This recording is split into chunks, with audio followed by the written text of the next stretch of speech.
আসসালামু আলাইকুম রহমতুল্লাহ। সাফা আল মারওয়ার মধ্যে লক্ষ লক্ষ হাজিরা আল্লাহর সন্তুষ্টি লাভ করার জন্য, আল্লাহকে খুশি করার জন্য সবাই হাঁটতেছে সাফা আল মারওয়ার মধ্যে। আলহামদুলিল্লাহ, আমরা যারা মুসলিম অবশ্যই আমিন লিখে যাব, নিয়ত করব যাতে আমরাও যেন একদিন এই সাফা আল মারওয়া করতে পারি এবং হজ করতে পারি, ওমরা করতে পারি, আল্লাহর কাবাঘর তওয়াফ করতে পারি। প্রত্যেক মুসলমানের যেন মনের আশা পূর্ণ হয়।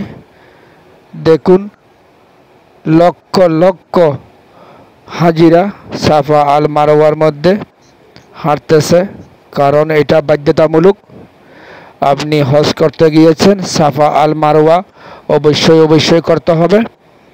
সাফা আল মারওয়া যদি আপনি না করেন তাহলে আপনার হজ কবুল হবে না।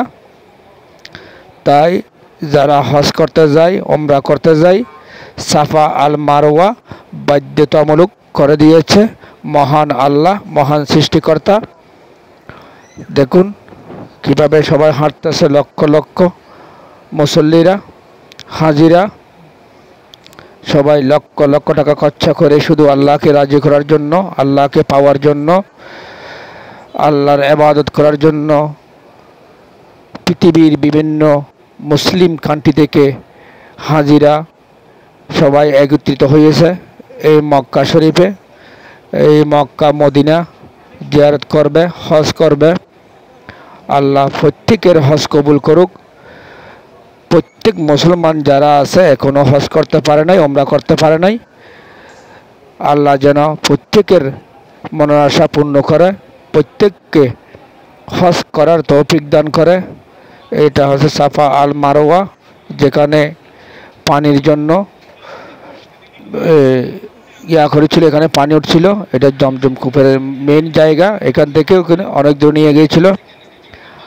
আল্লাহ সুবহানাল্লাহ, দেখুন এখনো নিশানগুলো রয়ে গেছে।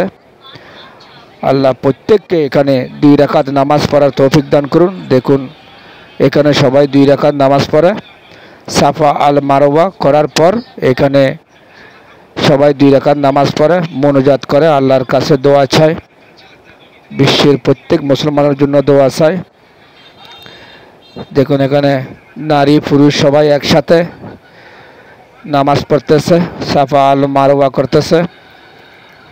এখানে যেভাবে আইনশৃঙ্খলা বাহিনী রয়েছে, নিরাপত্তা বাহিনী রয়েছে, খুব সুন্দর সিস্টেম, মাশাআল্লাহ।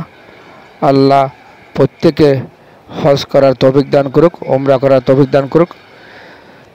আর জীবনে একবার হলেও আল্লাহ তুমি প্রত্যেক মুসলমানকে পবিত্র কাবাঘর তওয়াফ করার, হজ করার তৌফিক দান করুন।